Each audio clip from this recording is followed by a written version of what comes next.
になんか言おうか？いや、ブラブラしているだけさ。気にせず続けてくれ。おお、プロ棋士はやっぱり口が硬いぜ。これなら安心だ。言いましたでしょ。秘密が守れてとっさのことに対処できなければプロ棋士としてはおまんまの食い上げですわ。パイパー、僕を試したんだね。ごめんごめん。これから重要なことを話すからさ。しかも思ったより厄介なことになってそうで。プロ棋士さん、パイパーが疑わしいターゲットを見つけたんですの。彼女が詳しく話してくれますわ。実はさ、私たちがここで野営を始めてからなんかおかしなことが起きてんだよな。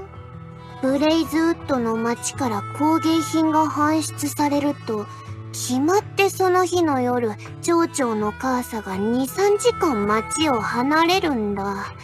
それもバッチリ対侵食装備を身につけてたぜ。町に内通者がいるかもってルーシーから聞いてたからさ。私、寝つけないふりをして出かけようとしてたカーサと偶然鉢合わせたんだ。そしたらあいつ、自分も寝つけないから気晴らしだーとか言って、そのまま家へ戻ってったんだけど、それから1時間経って、また抜き足差し足で街を出て行ったんだぜ。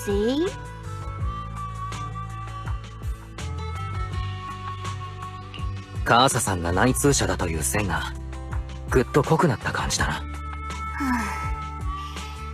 こんなの秘宝も秘宝ですわ。カーサとカレドーンのこの交流は私がメンバーになる以前からのものでしてよ。私たちがここを拠点にしているのもそうして築かれた長年の信頼があってこそなのに。それにシーザーはカーサのことを実の姉のように慕ってますわ。本当に彼女が裏切り者だとして、そのことがあれの耳に入ったら。シーザーは相当ショックを受けるだろうな。ですからこの件は内密に調査するしかないんですわ。最悪の予想が当たっていた場合でもシーザーに気取られることなく解決すべきですわね。まったく厄介だな。下り坂で急カーブに差し掛かった瞬間、ブレーキがぶっ壊れてたって気づくようなもんだぜ。こうなったら身構えるだけ無駄っていうか、なるようにしかなんないからな。それがカリュドーンの子ってもんで。パイパーの言う通りですわ。猪突猛進の4文字に退くの字が入る隙間なんてありませんもの。プロ棋士さん、数日のうちにまた町から貨物が出るそうですわ。カーサもきっといつも通りに行動するはず。彼女をつけて何をコソコソしてるのか暴いてやりますわよ。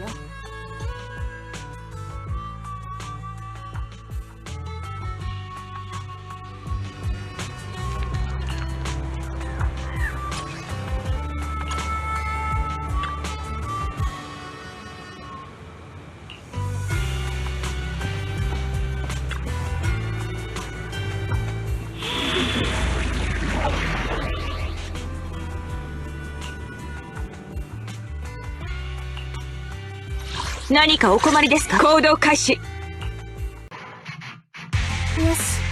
フォローに入りましたわ。バーニスとシーザーの方は大丈夫そうかね。シーザーはもう寝てましたわ。あれで結構ルーティンはかっちりしてる方ですのよ。バーニスの方なら俺が手を打っておいた。丸一日スパーリングに付き合ってやったからな。もう起き上がる気力もないだろう。さすがに俺も答えた。今日出会うエーテリアスには申し訳ないが、痛みなく消し去ってやるってのは無理な相談だ。お黙りなさいですわ、ライト。そもそもあなたがニトロフューエルをきちんと隠せていればこんなことにはならなかったのですから。では参りましょう。この件は私たち3人とプロ騎士さんだけで何とかしますわよ。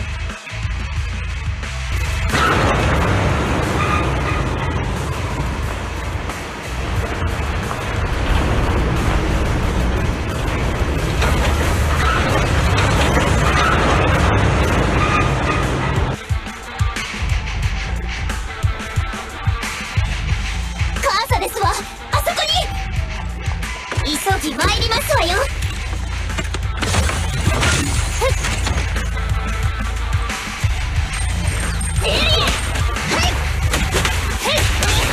今日もお疲れだぜ。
先に周辺のエリアを捜索してみよう。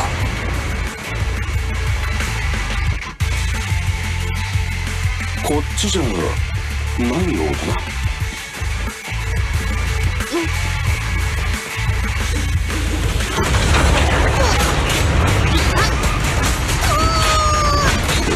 承知しました。カツをください。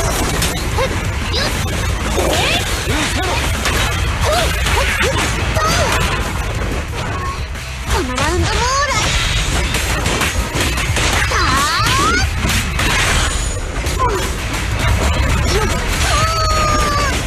シートベルト締めとここは倉庫みたいだな。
参りましょう。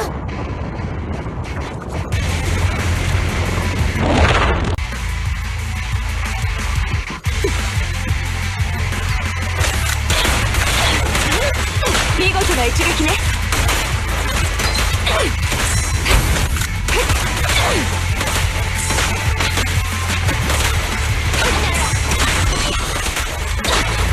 私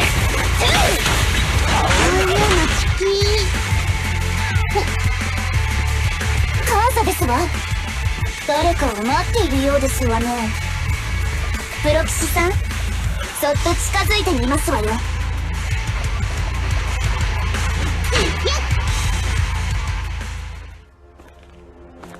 したよ。言われた通りね。誰かいないの？約束をたがえた。モルス、一人でと言った。何言ってるの？約束のものを渡して。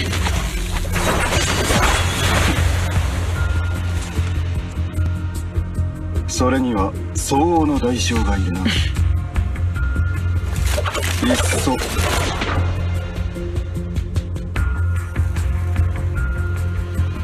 イノシシどもから取り立てるか。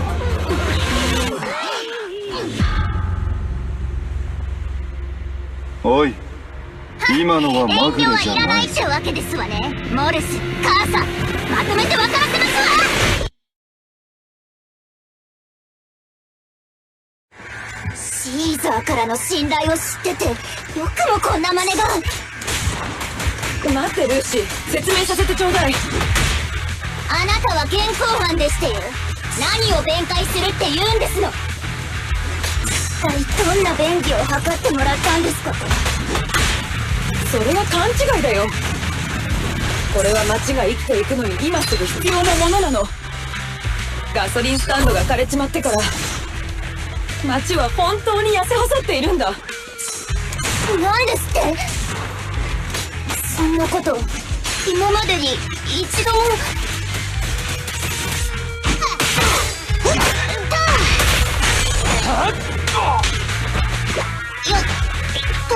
シュエン、スタンバイ。ストライクぞ。確実アクセル全開。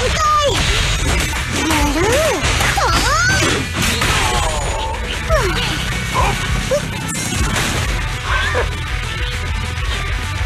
気をつけなさい。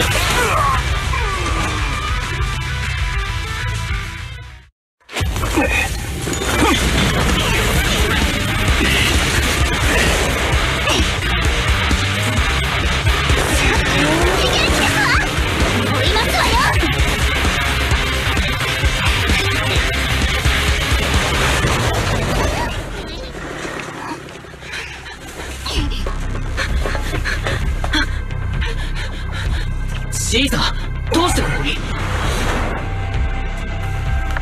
ーザー、落ち着いて聞いて。町長と覇者の手下。よせ。知ってる。これ以上物資をフォローに置いとけねえ。母さん、全部持ってけ。え？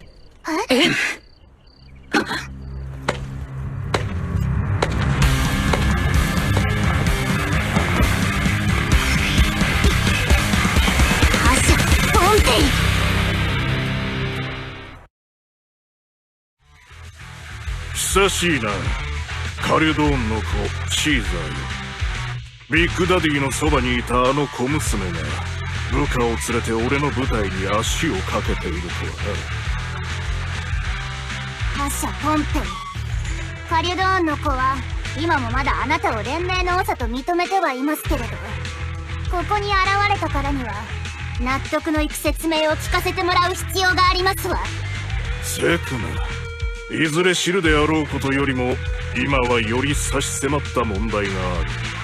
シーザーよ、ここにある物資は我々トライアンフがブレイズウッドに供与すると約束したもので、貴様は町長がこれらを持ち帰ることに何ら意義はないとそう言うんだ。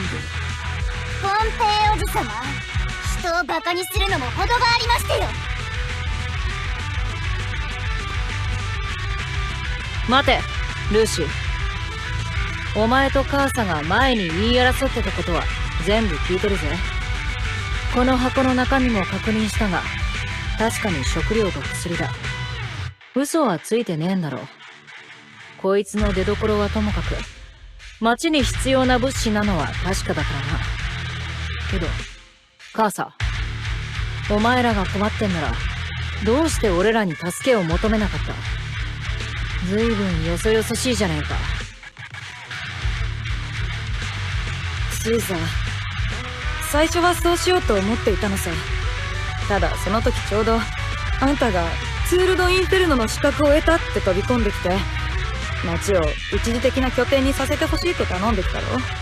昔からブレイズウッドはカリュドーンの子に助けられてきた。なのにここ一番で恩返しもできないどころか、心配の種を増やすようじゃ立つ瀬がないじゃないか。それで私たちの情報をトライアンフに売ることがあなた方の考えた恩返しだったんですね。情報を売る？待ってルーシー、それは誤解だよ。トライアンフとの取引は工芸品の加工を手伝う代わりに物資をもらうってだけさ。こいつの言う通りだ。ブレイズウッドは依然として貴様らの側だ。だが俺は覇者として土地の民が願うなら見て見ぬふりはせん。取引の場所をフォローにしたいと言い出したのもカーサだ。トライアンフが町に出入りすれば貴様らの反感を買うだろうからな。俺もそれに応じた。連盟の輪を乱すことは我々の本意ではない。つまり私たちの動向が筒抜けだった件はあなた方とは無関係だと、そう言いたいんですね。小娘、物おじしない姿勢は立派だが、引き際をわきまえなければただ無礼なだけだ。いいか、俺がここに来たのはこの件を解決するためだ。今日ブレイズウッドから届けられた工芸品の中にこいつが見つかった。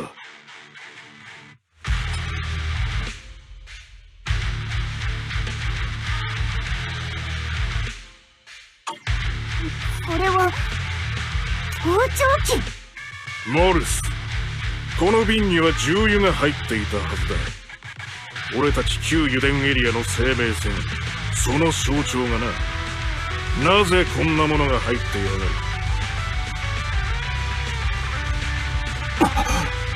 それだけではない。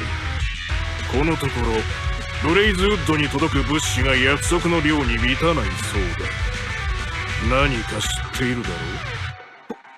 ポンペイの親分、俺はモルス、ツール・ド・インフェルノへ貴様の態度を許したのは断じてこのような小細工をさせるためではない。覇者たる我々が仁義を守らぬ連盟なんぞに誰が席を置きたがる。我々が一つになれないのなら誰が旧油田エリアを守るのだ。ポンペイの親分、申し訳ありません。俺が間違っていました。俺はまともではなかったんです。この件は全て俺の責任。どうか罰を。罰だと思い上がるな。貴様が台無しにしたものを貴様一人への罰であがないきれるとでも思うのか。カリュドーンの子並びにカーセイ、モルスは俺の部下。こいつがしでかしたことの責任はこいつを正しく導かなかった俺のものだ。覇者としてこの件は俺が叱るべき保証の責を負う。ご大層なスピーチですこと。それでどのように責任を取るおつもりですね。最近旧油田エリアに隣接する複数のエリアと提携の協議をした。俺たちが燃料の一部を提供することを条件に今後は他のエリアを経由して旧油田エリアの劣化したパイプラインを再建することができる。それはうちの町への燃料供給もどうにかなるってことかい？そうだ。あと3ヶ月もあれば供給が戻るだろう。それだけでなく複数のエリア間で道路を共有する協定も結んだ。これにより旧油田エリアは新たに少なくとも5本以上の輸送ルートが開拓できる。カリュドーンの子よ、これからの半年間そのうち3つのルートを貴様らに任せるつもりだ。それなら文句はあるまい。つまりせっかく手に入れた利益を明け渡してくださるということですわね。このところルートの抽選では貧乏くじを引き続けているようだからな。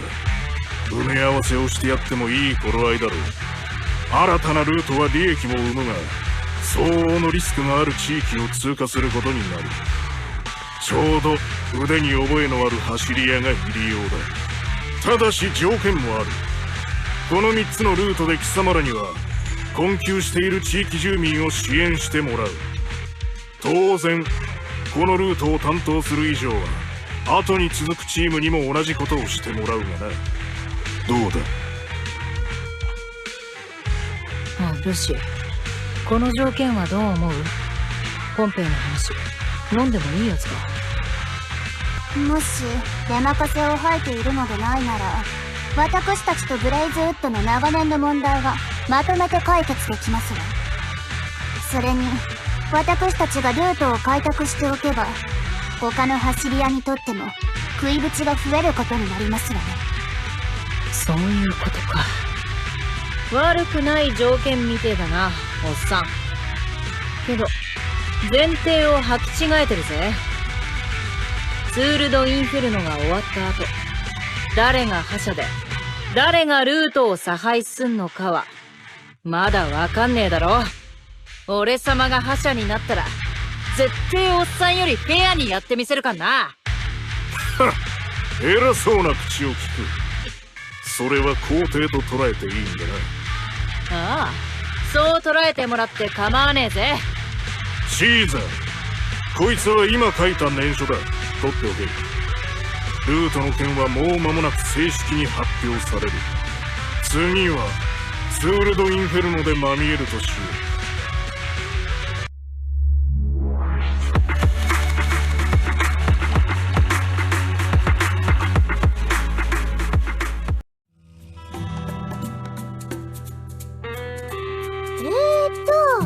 つまりマルス君は盗聴器をブレイズウッドで加工する予定の工芸品に前もって仕込んでたんだね。だから私たちのことが筒抜けになっちゃってたっていう。そうさ。私たちから完成した工芸品を受け取ったら、あとは盗聴器を回収するだけってわけだね。考えたもんだ。でもじゃあ覇者はどうして自分からネタバレしちゃったの？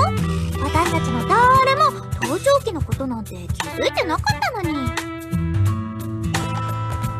確かにそうだけれど、カーサさんと話せばすぐ誤解は解ける。そうなったら次に荷物の方を疑うのは時間の問題だっただろう。そうだね。もし私たちが先に盗聴器を見つけちまったら、それこそ覇者の方は後出しで申し開きするしかなくなるんだから。どっちがいいの？やれやれバーニス、ちょっと楽観的すぎるぜ。覇者がわざわざ自分から出張ってきたのは少なくとも誠意の裏返しってことだからな。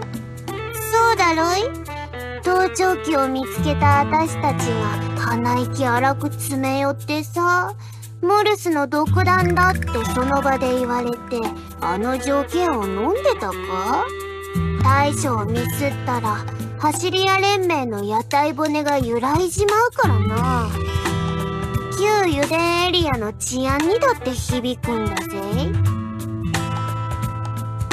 地域全体の治安だって？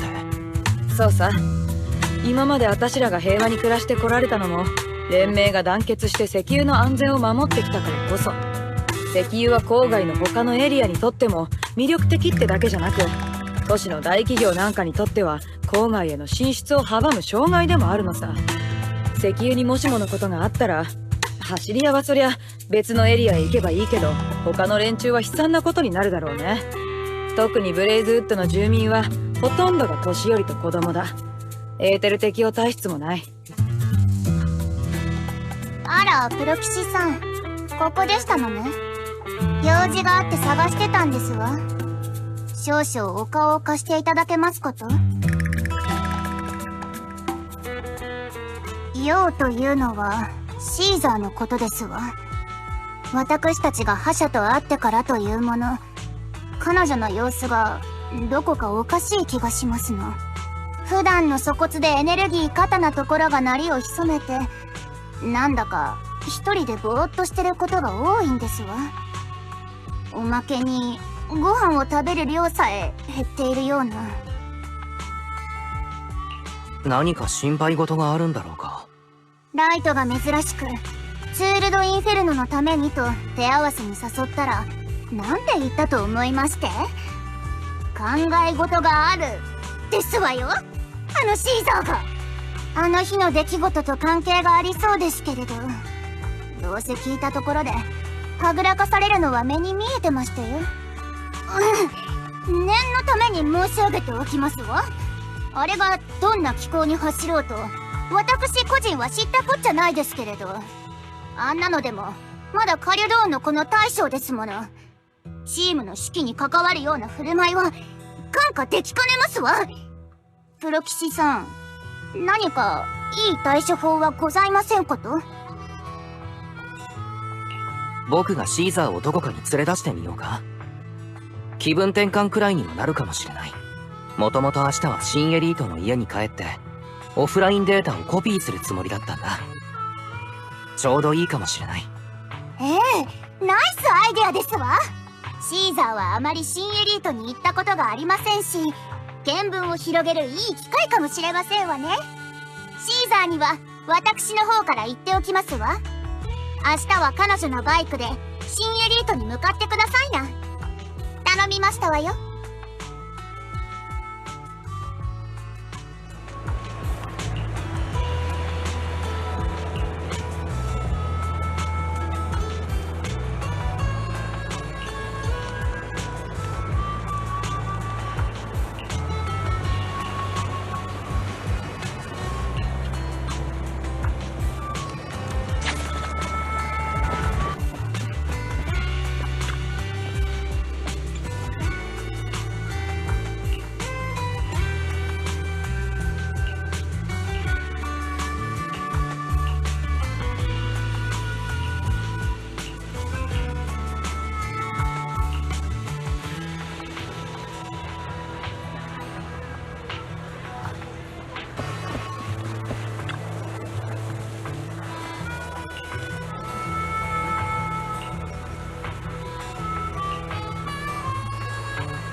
へえ、ここがかの名高いパエトーンの住処ってわけだな。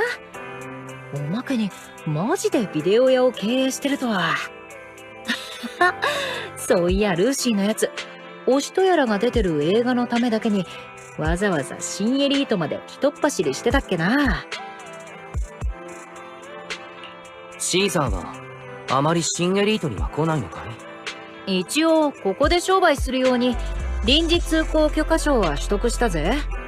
けど俺様はあんまり来ねえかな。生まれも育ちも郊外だし、自由にかっ飛ばせる田舎の方が性に合ったら。シーザー、せっかくだ。今日は街をぶらついてみないかい？僕がガイドするよ。データのコピーにはまだ時間がかかるし、その間は手持ち無沙汰だろ。わかった。ここじゃお前が大将だからな。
映画は見たし、喉も潤した。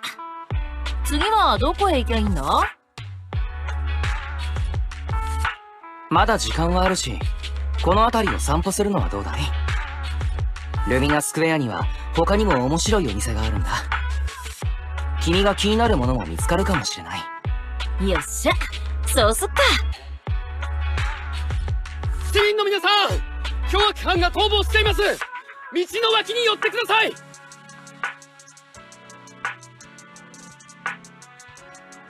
ああ、あの野郎。目つきがイカれてやがら。今追いかけてる連中じゃ相手になんねえぞ。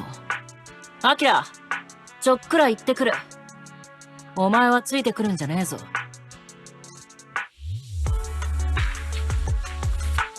おう、アキラ、お前か。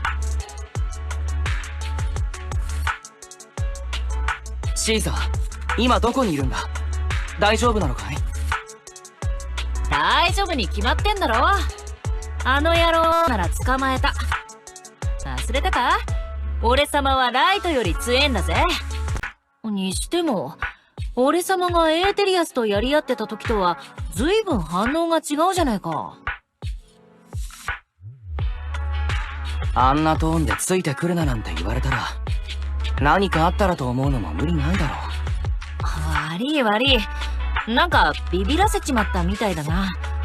でも、マジであいつ、その辺のやつじゃ手に負えない感じだったんだ。それはそうと、まださっきのとこにいるか？路地裏で追いかけっこしてたせいで、プチ迷子でさ。すぐそっちに行くから、ちょっと待っててくれよ。おい、アキラ？聞こえてるか？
プロキシ、ぼちぼちデータのコピーとやらは終わっただろ？暗くなってきたし、郊外に戻ろうぜ。今日はいろいろ見れて楽しかったよ。さすがは新エリートってとこだな。どこもかしこも穴熊市場と同じくらい賑わってやがる。ああ、旧油田エリアで最大の市場のことな。これだけ目新しくて面白いもんだらけなら、郊外から移住してってやつがいるのも納得だぜ。シーザーはそう思ったことないのかい？君たちほどの実力があれば、市民 ID はすぐ取れると思うけどな。俺様が？確かに考えたことはなかったな。今日来てみて、やっぱ自分の居場所は郊外だなって思ったくらいだしよ。お、やっぱりアキラだったか。久しぶりだな。しばらく留守にするって張り紙は見てたが、こんなに長く店を開けるとは思わなかったぞ。チョップ大将があんたを見かけたって言うもんだから、様子を見に来たんだよ。どうだ？元気でやってんのか？気にかけてくれてありがとう、塩蔵おじさん。僕もリンも元気でやっているよ。ここ何日かは友達のところに遊びに行っていたんだ。おっそうさ、俺様がその友達さ。リンとアキラをちゃんともてなしてやってるぜ。気持ちのいいお友達だな。俺たちご近所としても一安心ってもんだ。何かありゃいつでもうちの店に寄ってくれよな。それじゃ。プロクシー、今のおっさんがご近所か？結構仲いいんだな。都会じゃ人と人の関係が希薄だって誰かが言ってた気がするけどよ。今日見た限りじゃそんな風でもなさそうだ。さっき町に住みたくねえのかって聞かれたけどよ。俺様の馴染みはみんな郊外にいるから離れたくねえってのが本音だったのかもな。ま、そいつらをこれからも守ってくんなら今の体たらくじゃ到底ダメだって話なんだが。シーザー、それは覇者になりたいという話のことかい？ああ、プロキシ。実はここ数日ずっと考えてた。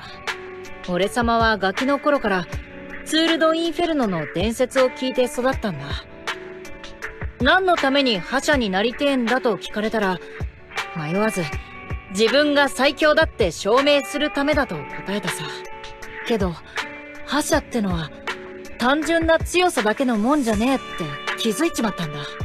ポンペイのおっさんは黙ってりゃ白を切れた手下の悪事をわざわざ自分でばらした上手打ちまで持っていきやがった。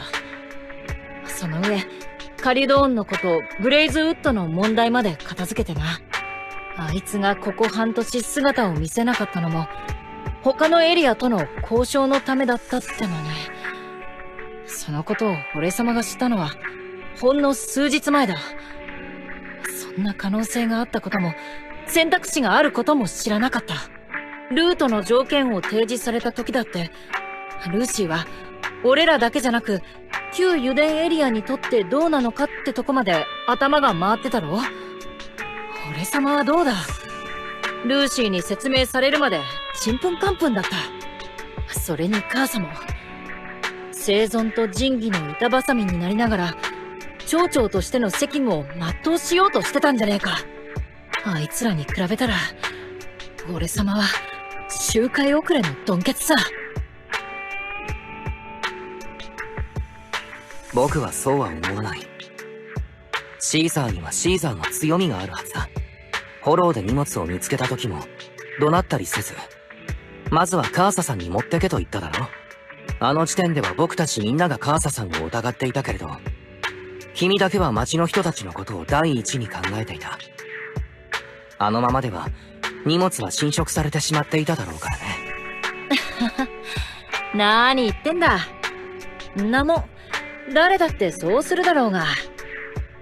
俺様のメンツや意地よりもみんなが飯にありつけることの方がよっぽど大事だぜ。けどお前にそう言ってもらえてなんだか急に気が楽になってきた感じがすんぜ。俺様はバカだけどよ、一度決めた目標は何が何でもずらさねえんだ。イノシシみてえな。あいつらに追いつけるようせいぜい努力するさ。それに俺様には頼もしい仲間がこれでもかといるしな。よっしゃ、今はツール・ド・インフェルノのことだけ考えるぜ。ポンペイのおっさんなら相手に不足はねえって分かったんだ。どっちが上かはレースで勝負をつけてやる。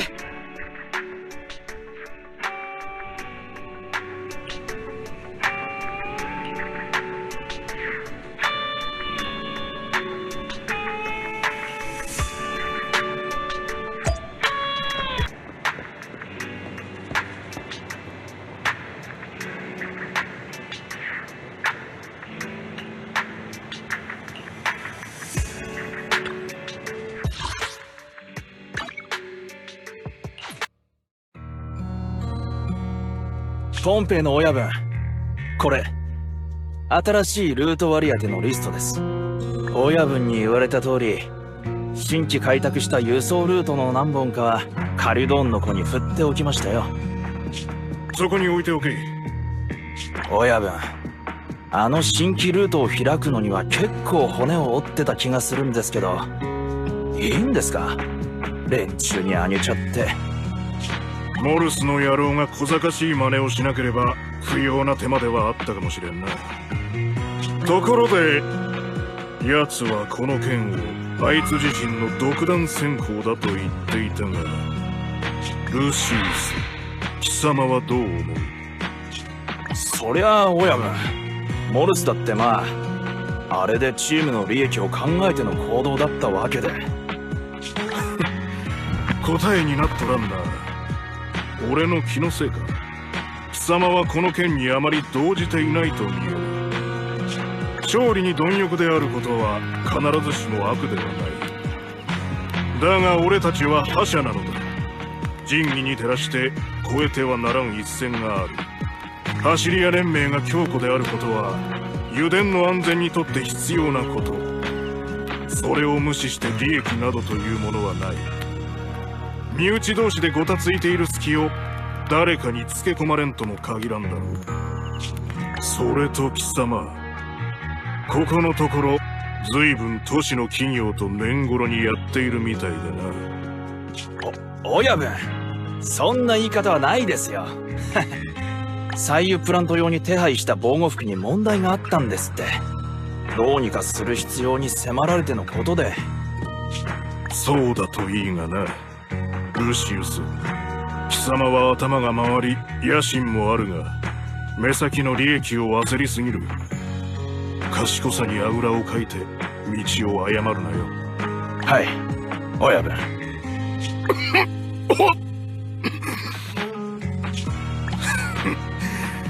この書類の束には終わりというものがない。近頃はいつにも増して疲れやすいが、俺の年には逆らえないということか。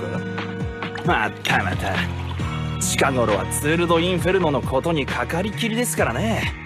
そっちに気を持っていかれてるんですよそれもそうだ。あのシーザーって小娘はなかなか面白いが、まだ俺も取って代わらせてやるつもりはないからな。ですが親分、もうそろそろ働きすぎもほどほどにしてもらわないと。なんたって最高に盛り上がるイベントが控えてるのにガス欠になられちゃ困りますから。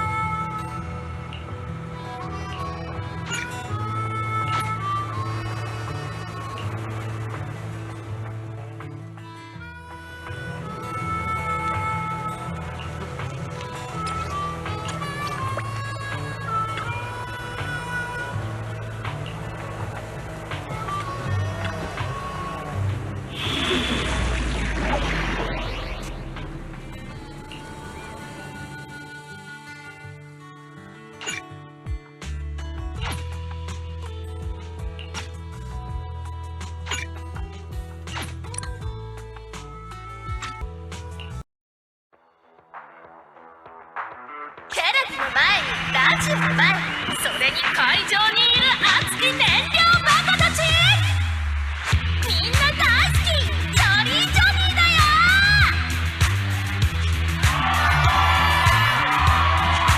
30年前か40年前、はたまた50年前、炎の海に落っこちた英雄が奇跡の帰還を果たした。そしてもうあと何分かしたら新たな英雄が再びツール・ド・インフェルノ快挙を成し遂げるの。こんなに多くの人が集まるとは。どうしても緊張するな。プロ騎士は得意なことに集中してくれりゃいい。あとはこっちに任せとけ。その辺を飛び回ってるのは何だ。いい質問だね。目をかっぴらいてよーくごらん。ツール・ド・インフェルノは観客の誰もが最前線だから、最高にぶち上がるレースはドローン中継が大前提。しかもなんだか前置きが長い。はいはい、そうかい。じゃ駆け込みで参加陣営のご紹介。防衛挑戦者狩人女の子シーザー、ルーシー、ライト。ルールはシンプル。フォローへダイブ、火の湖にダー気持ちいい地でいまいましいエーテル滑車をクラッシュ。先に儀式をやり遂げた猛者がすなわち次の覇者だ。覇者のおっさん、ようやくだな。これでついに決着がつけられるってもんだぜ。大した自信だ小娘。俺を退屈させないようせいぜい力を尽くす。さあ両者位置についてレーススタート。両チーム一歩も譲らず起点をマッハで突っ切る。次は炎の中の舞台。火鉢はステンカイカーをして今からフォローに突入する。みんな気をつけてくれ。行くぜ。目指すはシンダーグローレイクだ。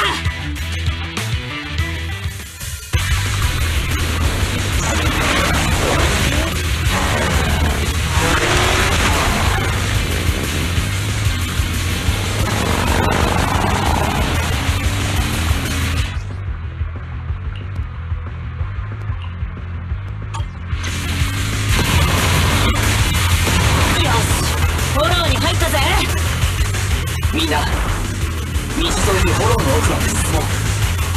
僕はリアルタイムで状況をモニターする。前方路面に障害物を検出。警告。前方路面上級に危険な建築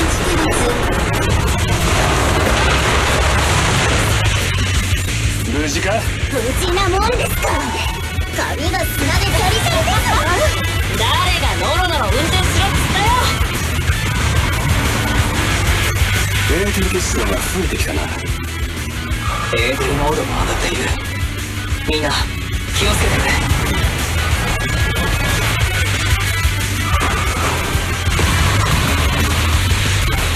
おや、あそこに大きな建物がある。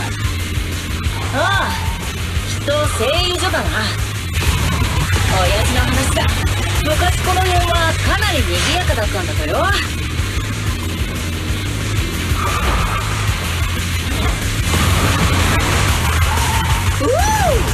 危ねえ危ねえ。見てなさいですわ。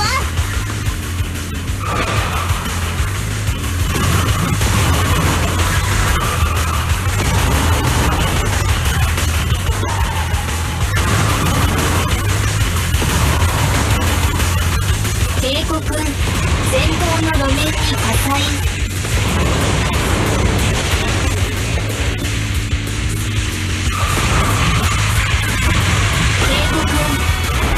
路面上空に危険な建築物。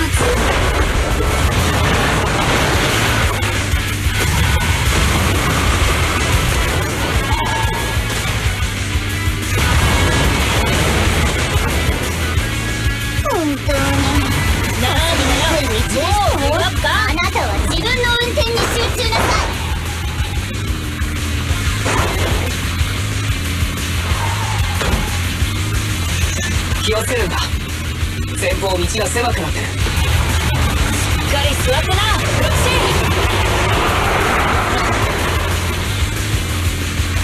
ー。何の音だ。地面が揺れている。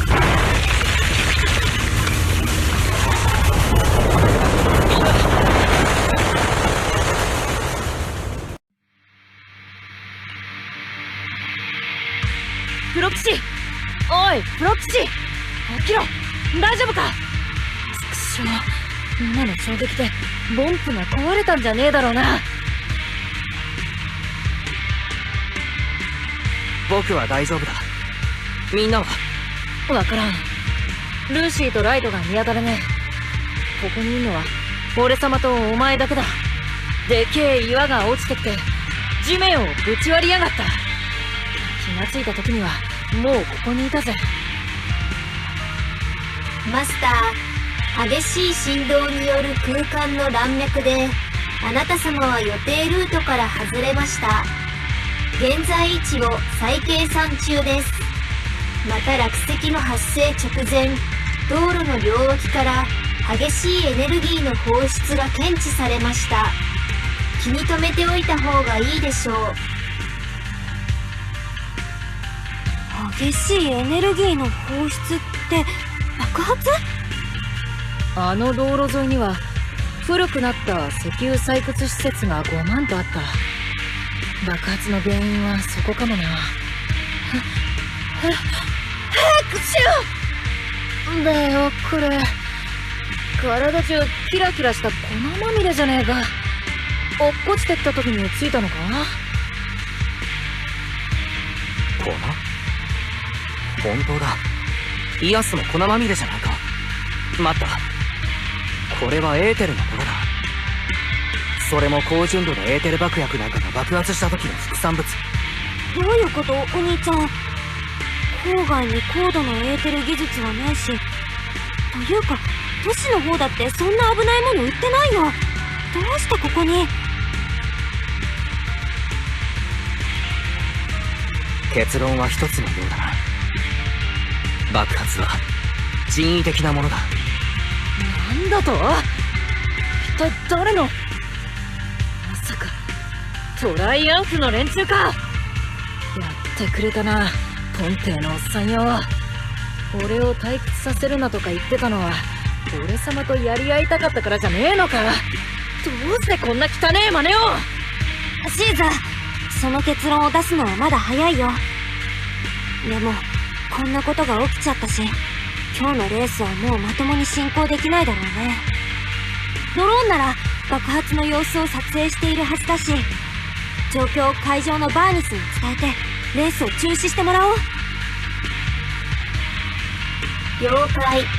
助手にも電話をかけています。あ、プロキシさん、どうしたの？急に電話してきて。今日のフォローは順調そうだね。ぱっと見戦わなきゃいけない感じでもなさそうだし。なんだとバーニス、さっきあんなことが起こってたってのに何にも見てねえのか？何かあったの？お兄ちゃん、ちょっとヤバいかも。フェアリーがね、ライブ中継の映像は再起されてるって言ってるの。私たちだけじゃなくて覇者陣営の画面も偽物になってるみたい。両チームとも画面がすり替えられて、これカリュドーンの子を勝たせないようにするとか、そんな単純なものじゃない気がする。ああ、おまけに敵のやり方は後でバレるかもしれないとか、そういうリスクを一切恐れていないようだ。それに何より郊外にあるはずのないエーテル爆薬、見方によってはシンダーグローレイクに手を出そうとしているようには。なんだって、シンダーグローレイクが危ねえって言うのかよ。シーザー、お兄ちゃんの推理は一理あるよ。シーザー、君はカリュドーンの子の大将でパエトーンの雇い主だ。次の一手は考えているかい？すぐにフォローから出て起こったことをみんなに伝えるのも手だ。もちろんそれ以外にも。言うまでもねえぜプロキシ。シンダーグローレイクに行くぞ。あそこに危険が迫ってるかもしんねえってのに放っておけるかよ。あの場所が安全だって分かりゃあとはどうとでもなるんだ。よし、君がそう決めたならあとは僕に任せてくれ。ねえねえ待ってよ。そっちで何の話してるの？なんか大変なことがあったって感じだけど、さっぱりわかんなかったよ。大丈夫だよ、バーニス。焦んないで。後でちゃんと説明するからね。お兄ちゃん、シーザー、まずは出発の準備をした方がいいよ。当面はまずライトさんがルーシーと合流しないと。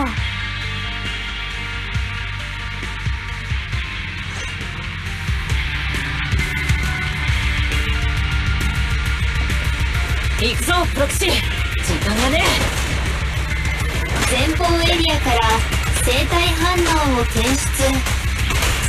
エーテリアス殿め、キリがないですわ。ルーシーの方だ、急ぐぞ。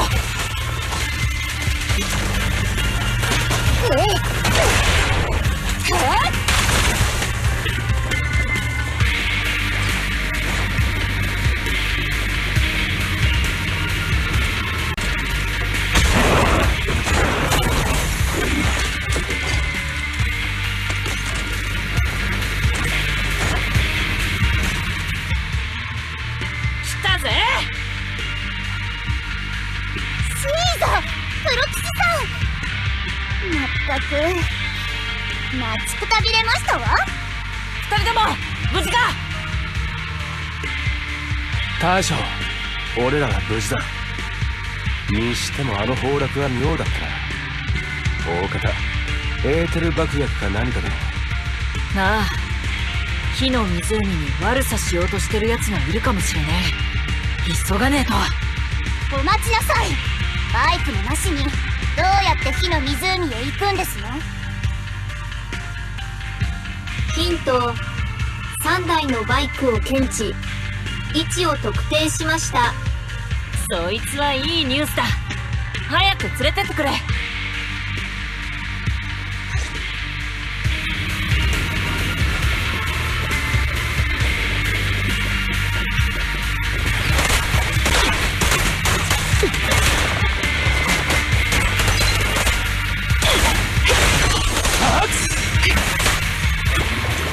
止まりなさい。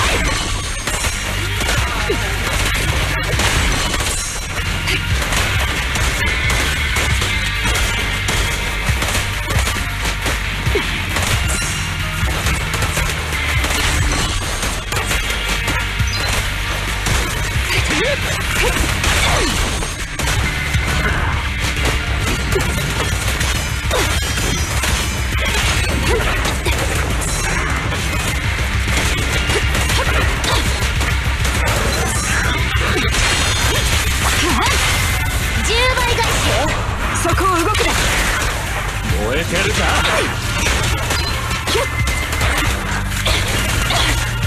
近くに裂け目が。こっちだ。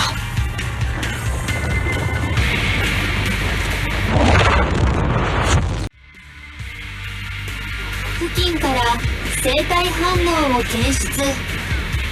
お兄ちゃん、見に行ってみよう。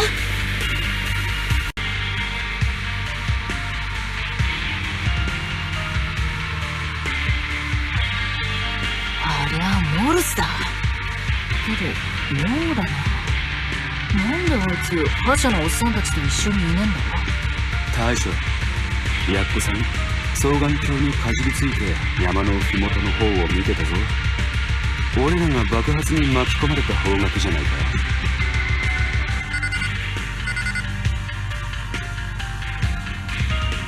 モルス、カリドーンの子はいたか？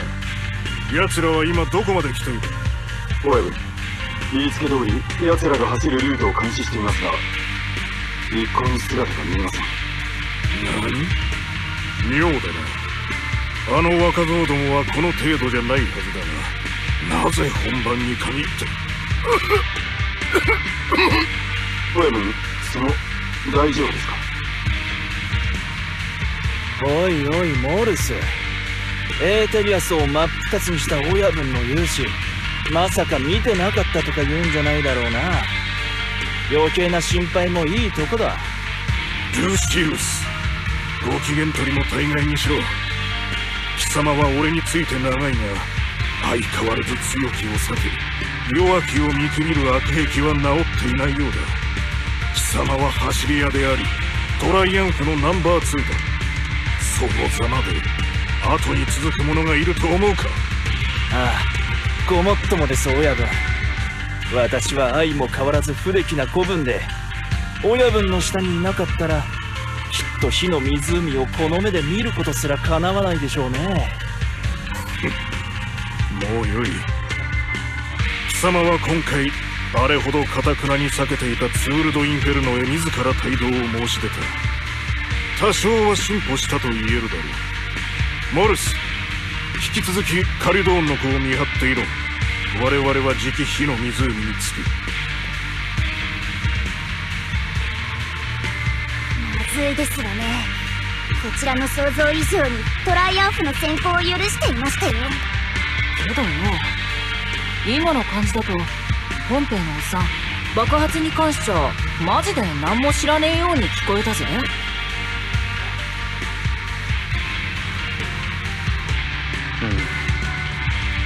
モルスの振る舞いには不審なところがあった気がする。先ほどの爆発では大規模な崩落が起きた。ここなら望遠鏡に頼らなくとも肉眼で砂ぼこりが見えたはずだ。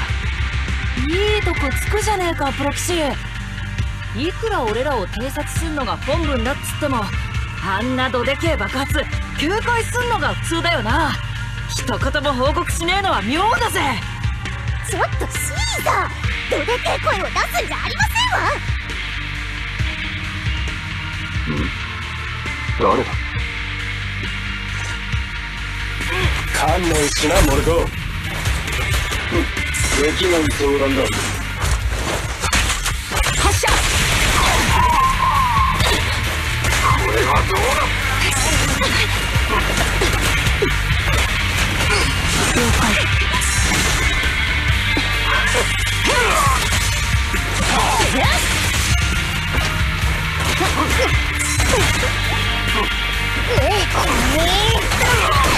スキルアップよ。クロスファイヤー。抵抗は無駄よ。あいつ逃げる気ですわ。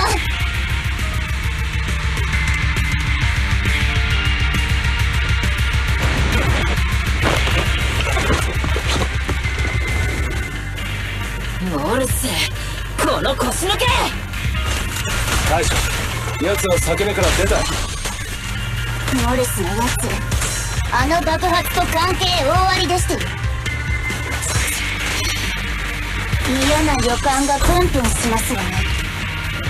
気にはなるが、目の前のエーテリアスに集中しろ。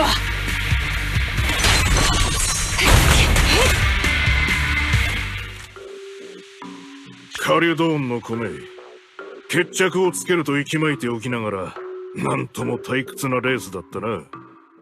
せっかく親分が目をかけてやっていたのに、シーザーめ、やる気がないにも程がありますね。だが退屈も結構なことだ。少なくとも数年は火の湖を心配しなくていいのだからな。どういうこ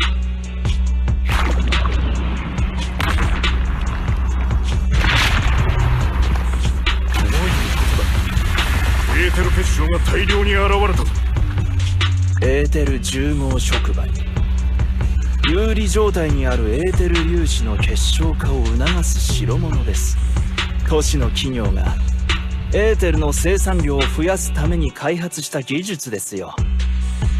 この場所の得意な環境ではさぞ効果があるでしょうね。ルシウス、まさか貴様。そうですよ、ポンペイの親分。あなたの火打ち石は僕がすり替えておきました。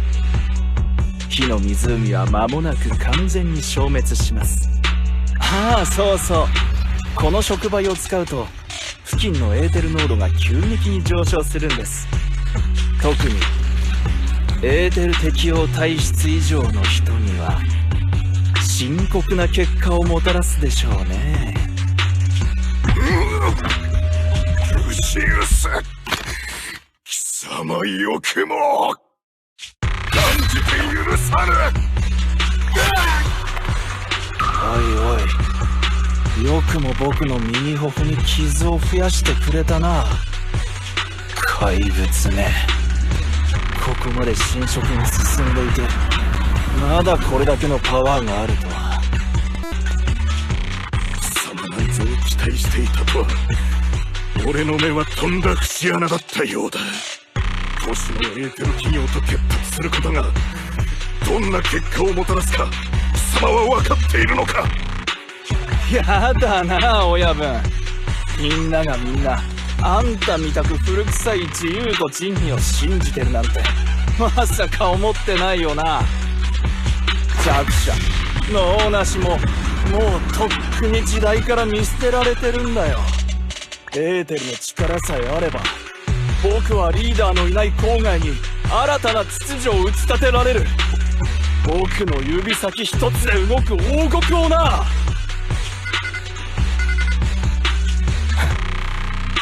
どうした？ボス、カルガオンの子の痕跡です。奴らはもうすぐシンダーグローレイクに到達するかと。何？あれだけの火薬があって奴らを葬りされなかったのか。ひとまず撤退するしかないか。この目で火の湖の消滅を拝めたら90点だったんだけど、これじゃいいとこ60点だ。すみませんね、ポンペイの親分。どうやらお別れしなくちゃいけないみたいなんで、今楽にしてあげますよ。いや待てよそうか、そういうのもありか。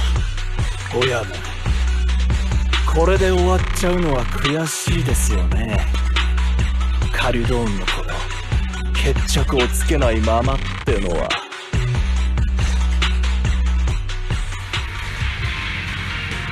警告、目的地のシンダーグローレイク付近でエーテル濃度の急激な上昇が検出されました。なんだと？何があったんだ？シンダーグローレイクは近くにカメラとかないから詳しい状況はわかんないけど、この手の異常は良くないことに決まってるね。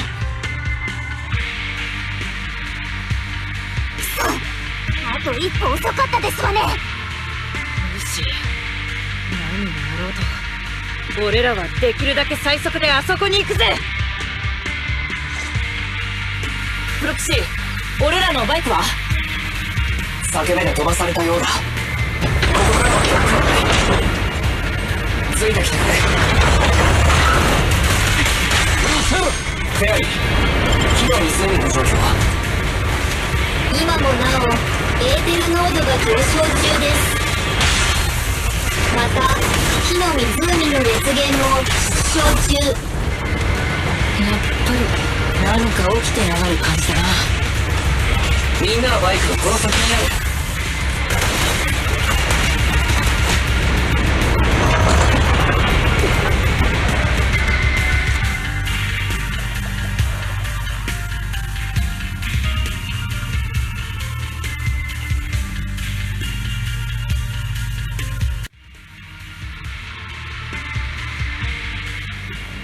シンダーグローレイクがすぐそこだ。シーザー、あれは？おい、おっさん、しっかりしろ！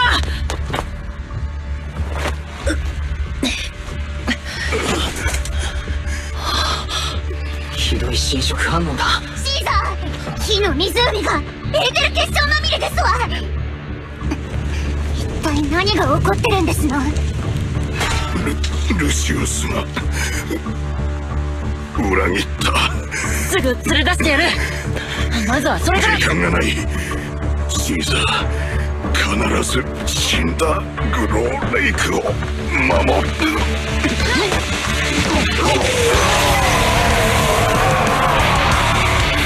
おった！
う完全にエーテリアスに。チームワーク全部ルシウスの仕業かよ。メタル企業と結託して火の湖を消そうとしてやがる。ああ、石油がなければ。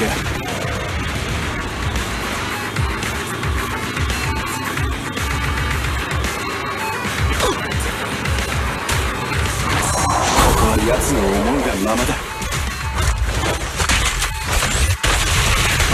警告、敵のエーテル活性が上昇。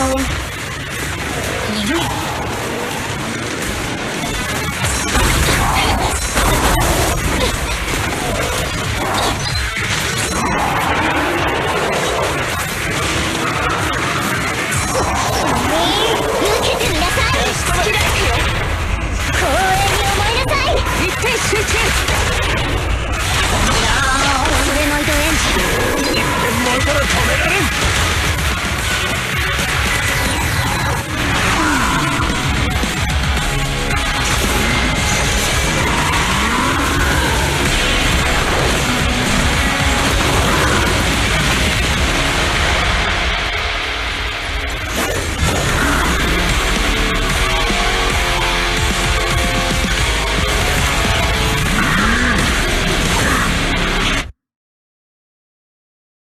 戦い方が変わった。気をつけるんだ。頼むおっさん、もう邪魔しないでくれ。これ以上はマジで間に合わなくなっちまう。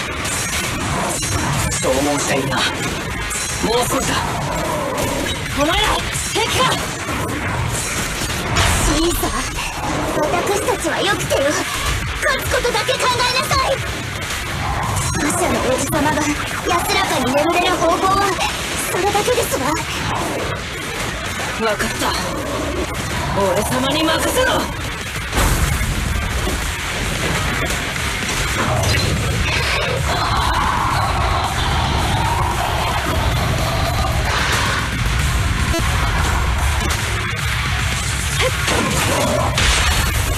任せるわ。グリズアイ逃がさないわ。最大攻撃。一点前から止められん。一斉攻撃、セーフティー解除、飽和攻撃。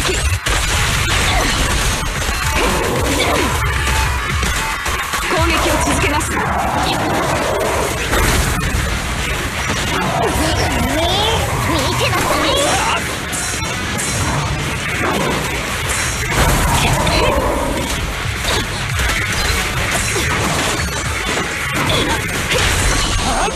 見事な一撃ね。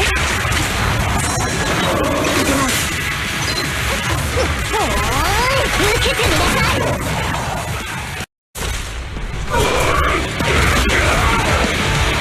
頑張れ、もうちょいだ。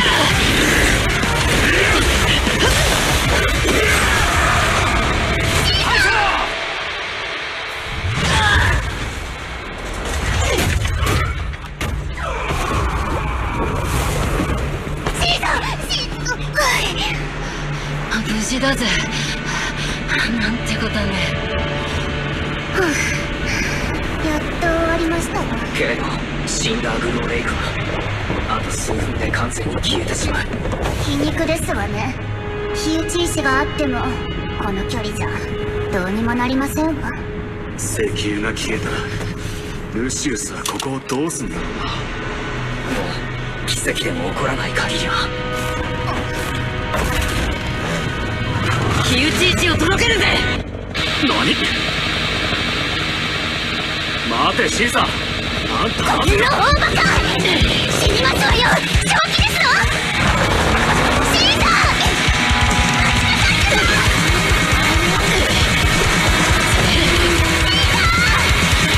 場所なんていくらでも買いますきますわ！そうだよな、ルーシー。石油がなくたって俺らは別の場所で生きていける。けどそうしたってもできねえ奴らはどうなる？これしか思いつかねえんだ。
に近くで空間の乱れが。何か近づいてきているようだ。まだ終わってないだと。どっからだ。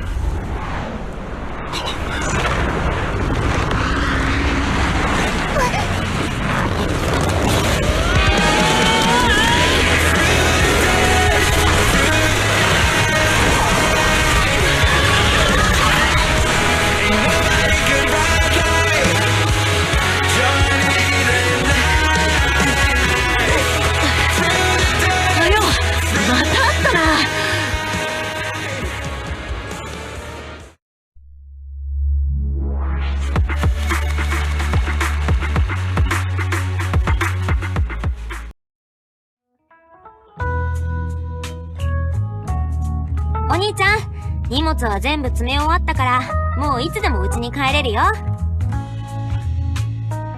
プロキシ。よかった。まだ出発してなかったんだな。見送りに間に合わないかと焦ったぜ。シーザー、わざわざ来なくていいって言ったのに。旧油田エリアは今大変なんでしょ？そういう時こそ、あんたっていう覇者が表に出て、指揮を取ってあげないと。あのな、言ったろ？俺様はただの覇者代理だって。覇者の地位は今でもポンペイのおっさんのもんだぜ。あの日あいつが投げ込んだ火打ち石がルシウスにすり替えられた偽物だったとしても、あいつが最初にゴールした事実は変わらねえ。ルシウスといえば、シーザー、あの男の行方は分かったのかい？いや、まだつかめてねえんだ。あいつの部下だったモルスの行方もな。悪知恵の回るやつだぜ。あの日、すぐバーニスとパイパーが奴を包囲したんだが、まんまと逃げられちまった。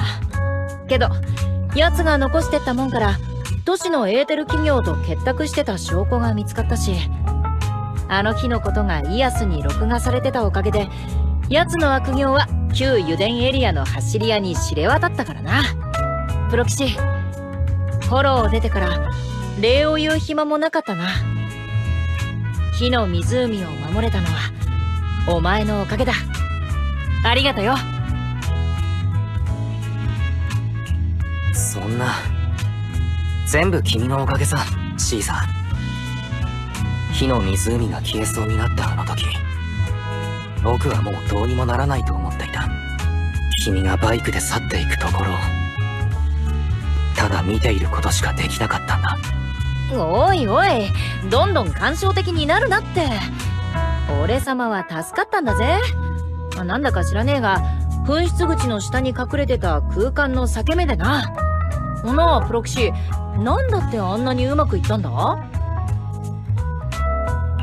専門家の友達が言ってたんだけれど、ああいう裂け目の周りは気流が複雑なんだそうだ。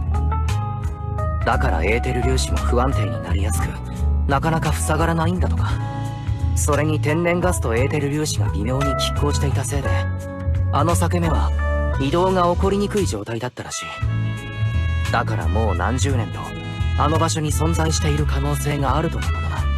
抱えに入りて英雄は戻る。初代覇者が火の湖に身を投げた時も、あそこに飛び込んだのかもしれないね。初代覇者の伝説がマジモンだとは考えたこともなかったな。こいつは思わぬ収穫だぜ。当時の人たちは空間の裂け目なんて知りっこないし、初代覇者も何が起きたか分かんなかっただろうね。だから伝説にあった神様の下りが生まれたのかも。とはいえ、火の湖の真ん中がちょうど空間の裂け目だなんつうのは、神様の仕業を疑いたくもなるぜ。そういえばシーザー、空間の裂け目に落ちた後のことは何か覚えているのかい？飛び飛びにはな。けどぼんやりとだぜ。なんせもう死んだも同然だと思ってたからな。あそこは真っ暗で、1秒だって意識が持たねえ気がした。けど裂け目を越える時の圧迫感みてえなのははっきり感じたな。その後真っ暗闇の中に光が見えたんだ。本能がそうしろって言うからスロットルを全開にして突き進んでよ。あとは知っての通りお前らのとこに向かって真っ逆さまってわけだ。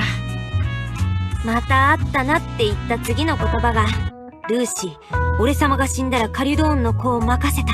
だもんね。あれはちょっと予想外だったな。だってよ、あいつはずっとカリュドーンの子を俺様から引き継ぎたがってたろ。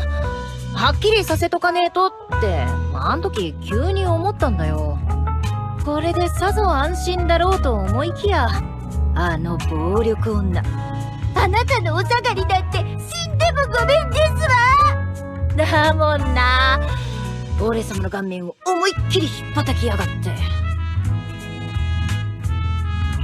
まああんなことを言えばそれも当然というか、ルーシーはあの後フォローから出てもまだ泣いていたんだからね。ああ、ルーシーのやつマジで俺様が死んじまうかもって思ってたんだよな、きっと。けどもう心配ね。俺様も火の湖もな。そうだプロキシ、町へ帰るんなら俺らからの花向けを受け取ってくれよ。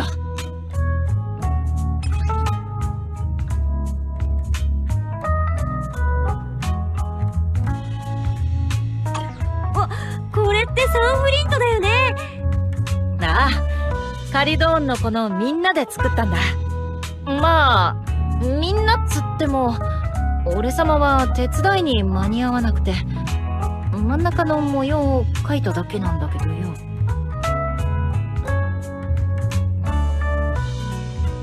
とてもいい記念になるよ。気に入った。プロキシ、また郊外に来たくなったらいつでも歓迎するぜ。灰から蘇れってな。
シーザーたちのバイクの音聞こえなくなっちゃったね。そろそろ郊外ともお別れみたい。火の湖は無事で、シーザーも覇者の座につけた。郊外の大冒険もこれにて閉幕か。あのまま火の湖が消えちゃう未来があったかと思うと、こうやってはしゃぎながら帰れてる今がなんだか夢みたい。どうしたんだい、リン。いつになく感慨深げじゃないか。シーザーが無事でよかったっていうのはただの結果論っていうか、火の湖に裂け目があるって分かったのはあの子が捨て身であの場所を救おうとしたからでしょ。ただシーザーが落ちてくのを見てるだけだった。どうすることもできないあの感じ、あんな経験もうしたくないって思ってたのに、まるであの時みたい。リン、お兄ちゃん同じこと考えてるでしょ。家族だもん。ちょうど年の境目くらいだし、イアスもフェアリーもいるからいいタイミングかもね。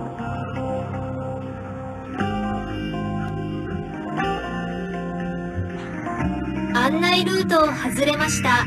マスター、帰宅ルートを再探索します。大丈夫だよ、フェアリー。こっちで合ってるから。私たちの帰り道は。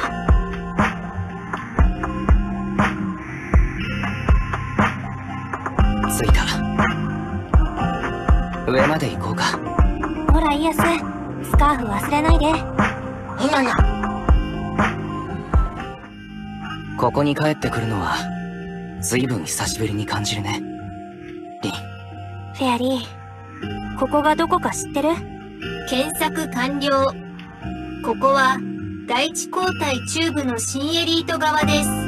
第一交代とは新エリートの前身となるエリートで発生した巨大ホロー暴走災害、通称旧都陥落事件の産物です。当時の指導者たちは05ホローの暴走を制御すべくエリート南西から北東にかけて計14機もの式世の塔を爆発による衝撃が強烈な地質活動の連鎖を引き起こし、第一交代を形成するに至りました。そう。第一交代には侵食できるものがないから、拡張に必要なエーテルエネルギーを得られなくて、05ホローの暴走は止まったの。第一交代が新エリートの建設を可能にしたとも言えるね。本来ならこの先はスロノスクにほど近いエリート市街地の北側に通じる道だ。車で10分も走らないところに大きな像が立っていた。ホワイトスター学会のね。それの手前で左に曲がると昔のミネルバ区7番通り。左側にアンティークショップがたくさん並んでて、お兄ちゃんがちっちゃい頃よく偽物つかまされてたっけ。その向かいにはリン御用達のお菓子屋が軒を連ねていた。僕は偽物をつかまされる前におねだりに負けて食べきれないほどのお菓子を買い込む羽目になった。食べきれないなんてことなかったでしょ。テーブルに置いとけば1分もしないうちにみんなが取ってっちゃうんだから。お兄ちゃん忘れたの？忘れるもんか。話を戻そう。7番通りの突き当たりから2つ、いや3つのセキュリティゲートをくぐれば綺麗な建物にたどり着く。そこに私たちの先生がいた。いつもプレートの右側に立ってイアスと一緒に私たちを待ってた。ヘイリオス研究所、あの場所こそ本当に僕たちが帰るべきところなんだ。それは今もあそこにある。第一交代を超えた05ホローの奥深く、キュートの瓦礫の下に。また来たよ先生。ご無沙汰しててごめんね。いろいろあって。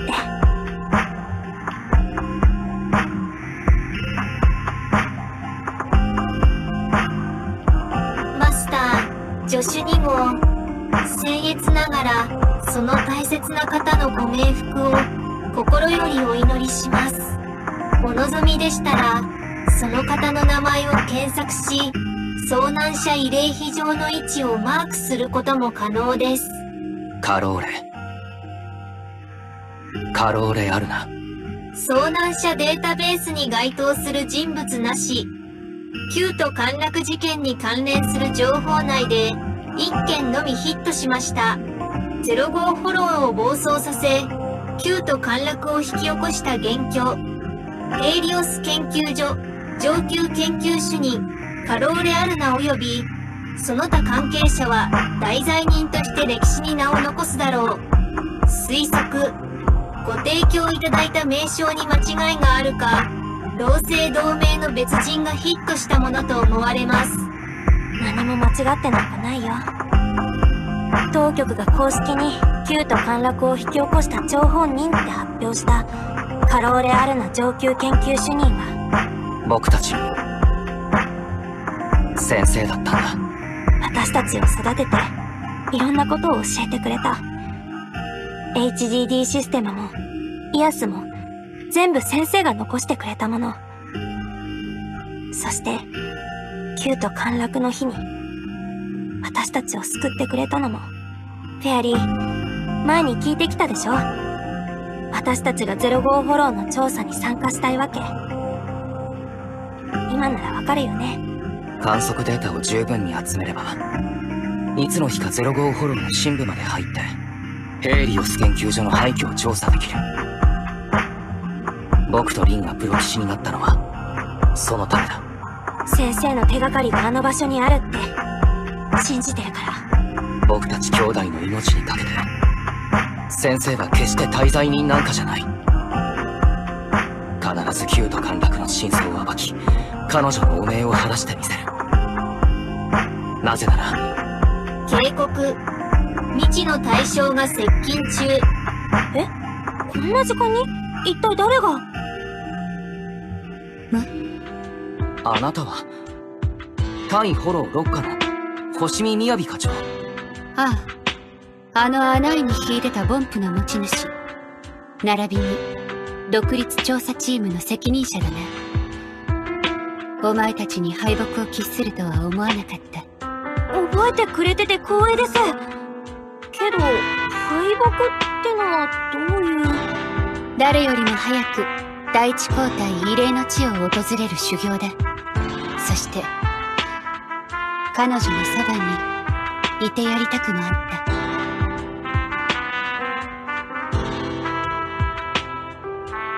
た。みやびさんも誰かを思い出しにここへ？ああ、母上をな。それはお悔やみを言わせてください。一日でも早く心安らげる日が来ることを願います。礼を言おう。だが私はまだ安らぎを得るつもりはない。というと？安らぎなど不要だからだ。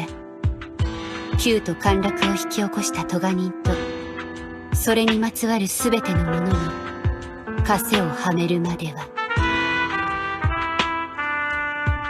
私は逃すつもりはない。誰一人としてな。